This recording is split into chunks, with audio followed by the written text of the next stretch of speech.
Well, but is there a precedent? And this tells us that it couldn't have been a controlled demolition because it didn't start at the bottom, right? That's where most controlled demolitions start with buildings. Let's take a look and see if there's another way to do it. The words of a senior blaster. We blow the basement, all the columns in the basement. Then we crack it up at the top to get it started. We go every other floor all the way down. Every explosive has a timer on it. That's why it's controlled. When the columns go, each floor goes down and impacts the one below and keeps going. Mark Loiseau is president of a company called Controlled Demolition.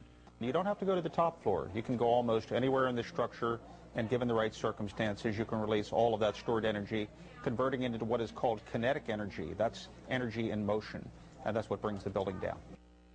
Well, here's a 3-story top-down controlled demolition. Let's count them. 1, 2, 3.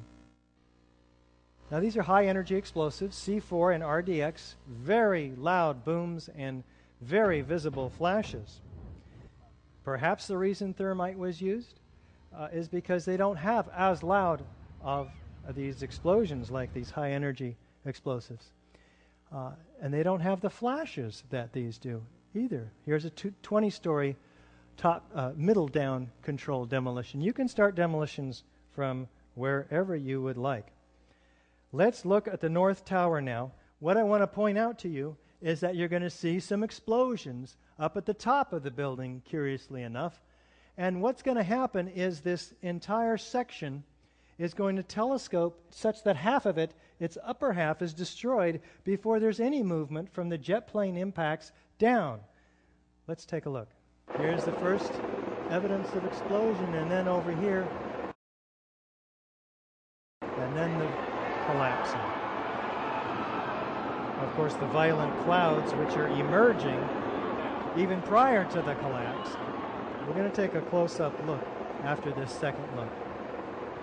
A new fuel source, which very well might be jet fuel that wasn't burned, that's getting new oxygen. Let's take a look now closer up. Right away, we're seeing clouds forming up here. Well, wait, the collapse is supposed to be just down here. But we have asymmetrical damage to this building, right? The plane went in one side, and yet this complete symmetrical collapse, we'll use in quotes from now on, and let's keep going.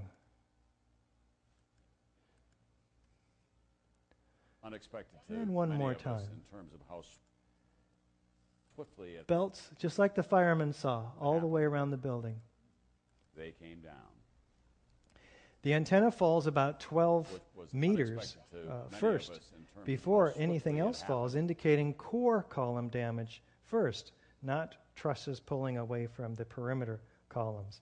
Now take a look at this from the same tower from the bottom, noting the violence underneath the mushroom cloud. The collapse is supposed to be occurring way up here, but down below, as you'll see in this second run, incredible quantities of squibs, explosions bursting out. And on the third time, I'd like to direct your attention to this racing series of explosions down the right side in the corner of this building. About 40 stories below the collapsing building. It gets painfully obvious after a while, doesn't it? The entire building has just collapsed, as if a demolition team set off. When you see the Note these multiple nodes of these independent explosions. old demolition, It's a little different than the North these Tower, old buildings, it folded down on but it's still incredibly and it the is not same there anymore. after a while, after all of these explosions developed.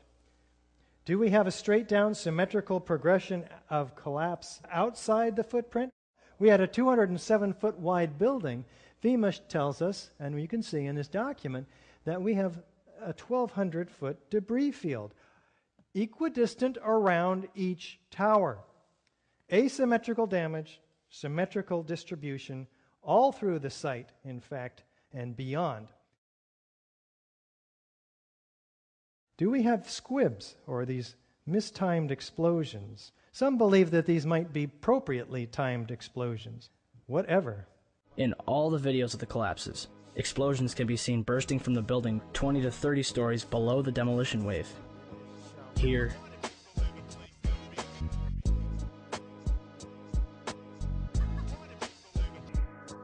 here,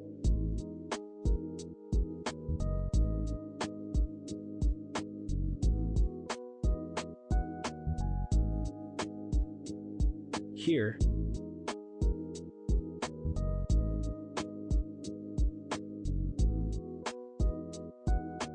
here,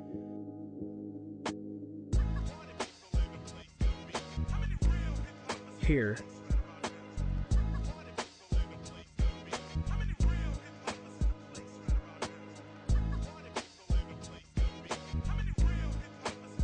and here. Now, NIST tells us that these are puffs of air being produced by the collapsing building pushing air down the hoistway like a piston. It's got to come out somewhere, right? Well, first of all, these are not puffs of air. They're pulverized building materials. And they occur at 160 to 200 feet, some of them, per second. These velocities are propelled by explosives. 20, 40, and 60 stories below. How can the piston be producing all of that?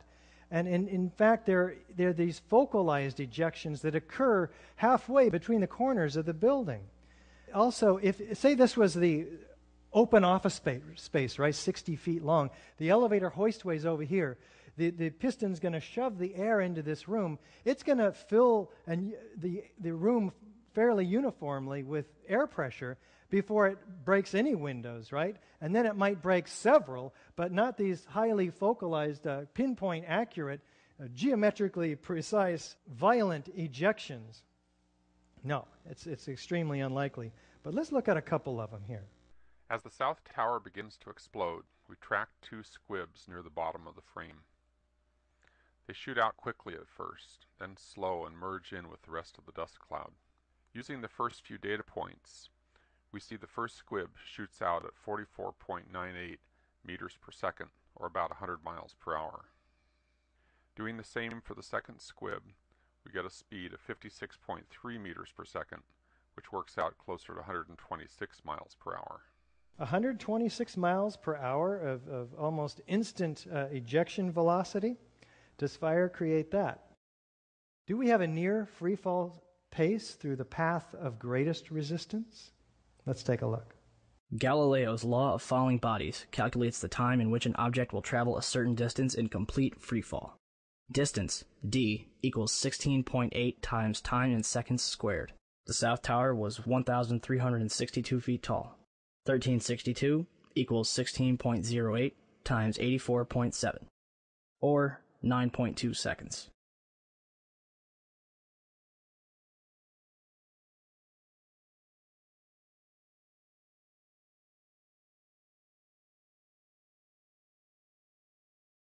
The Twin Towers came down in nearly free-fall speed.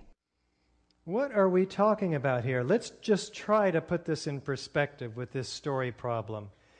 We have a 15-story building which we hold with this crane over 95 stories of nothing but air. No resistance, right? Just air resistance.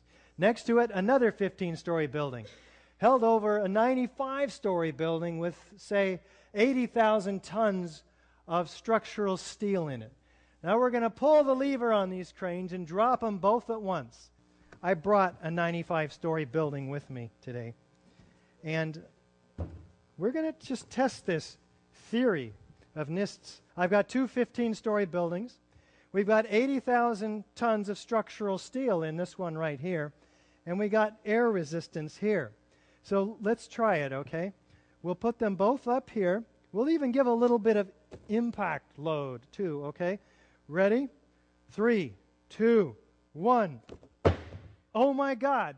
The one without any resistance under it hit the ground first at virtually free fall speed. This doesn't take much, does it? What happened over here?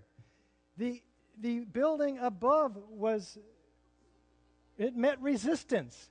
Through the energy of deformation, it came to a halt. In fact, you'll find on our website, ae911truth.org, that Ken Cutler and Gordon Ross produced these papers, and they show and calculate that, in fact, the building's downward momentum would have been almost immediately arrested. That where is the 15-story building that was driving this building down to the ground at free fall speed? In the first 2 seconds, you saw it reduce half of its mass. It was blown outside. It couldn't have been used to influence the downward progression of the building. In the next 2 seconds, after 4 seconds totally, it's destroyed itself. There's nothing crushing the building. It's tearing itself apart at free fall speed.